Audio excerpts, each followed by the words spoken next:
मुतालबा है कि आप 3 सुप्रीम कोर्ट के जजेस की, सीनियर मोस्ट जजेस की आप एक कमीशन बनाएंगे। उन सीनियर मोस्ट जजेस के नीचे वो तहकीकात करेंगे 9 मई की और 26 नवंबर की। दूसरा मुतालबा ये है कि जो नाजायज़ कैद में लोग हैं इनको रिहा किया जाए। अब उन्होंने कहा कि जो मिलिट्री जेल में जिन्होंने सज़ाएं मिली हैं, कहते हैं इसलिए मिलिट्री जेल में सज़ाएं दे रहे हैं क्योंकि वो ओपन कोर्ट ट्रायल कर ही नहीं सकते इन लोगों की। जब वो बताएंगे ओपन कोर्ट में कि एक बंदा है जिसने मोर कहीं उठाया था, जो आपको पता होना चाहिए, अगर सीसी फुटेज हो तो पता चलेगा मोर वापस भी चला गया था घर के अंदर। तो एक मोर को उठाने और वापस जाने में 10 साल मिलिट्री कोर्ट में से सज़ा मिल जाए। आप इस किस्म की जो सज़ाएं मिली हैं वो खुले आम सरेआम आप बता नहीं सकते हैं कि किस वजह से उनका सज़ा क्या है। अगर इनके पास सीसीटीवी फुटेज इन्होंने मिलिट्री जेल में दिखाई है, कोर्ट में दिखाई है, तो वो हम सबको भी दिखा दें, आवाम को भी दिखा दें, ओपन कोर्ट ट्रायल करें। तो इससे उन्होंने कहा है कि इन सबको रिहा किया जाए जितने भी कैद में हैं, और फिर इनकी अगर आपने ट्रायल करनी है, सीसीटीवी फुटेज जो सुप्रीम कोर्ट के जजेस हैं, जो जब कमीशन बनाएंगे तो वो खुद ही मांग लेंगे। जब आप रिहा करना, उनकी एक दूसरी जो कंडीशन है, ये बहुत ज़रूरी है समझना कि इस वक्त हज़ारों लोग 9 मई में और 26 नवंबर में जेल में कैद में हैं। इसलिए, और ये दो एक मुतालबा हो गया। दूसरी बात उन्होंने जो की है वो उन्होंने की है अपनी जेल में रहने की। उन्होंने कहा सारे कैदियों को रिहा करें। मैं बिल्कुल, उन्होंने बड़ा क्लियरली कहा है कि सबको रिहा करें।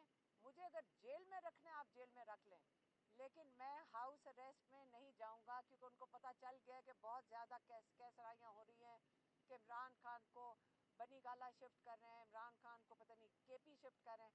वो कहते हैं मैं कहीं भी जाऊंगा नहीं, मैं हाउस अरेस्ट में नहीं जाऊंगा। सारे कैदियों को रिहा करें, मुझे कैद में रख लें, लेकिन हाउस अरेस्ट में मैं नहीं जाऊंगा। रिहा करेंगे तो अपने केसेस का सामना करके अपने आप को इनोसेंट साबित करके फिर वो बाहर निकलेंगे। वो इस तरह नहीं कैद से बाहर आएंगे कि हाउस अरेस्ट पे चले जाए। दूसरा पॉइंट।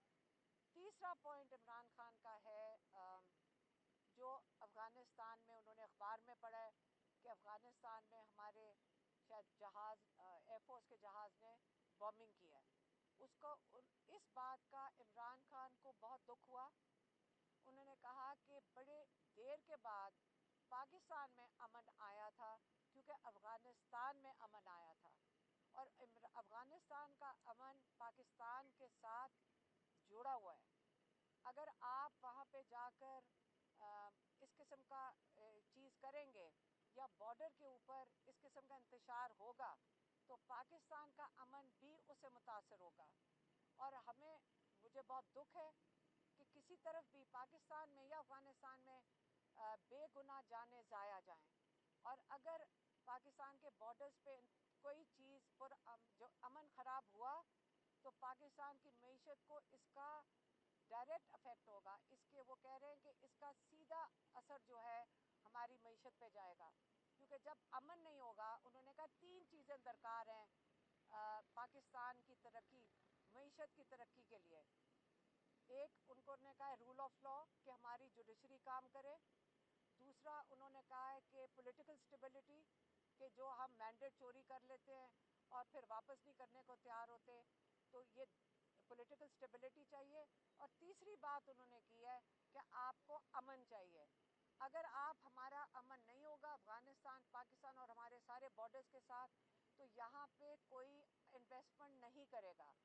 तो इसलिए इस चीज़ का इमरान खान को बड़ा अफसोस हुआ है। उन्होंने कहा कि हमारे बॉर्डर्स के ऊपर बिल्कुल पुरअमन होने चाहिए।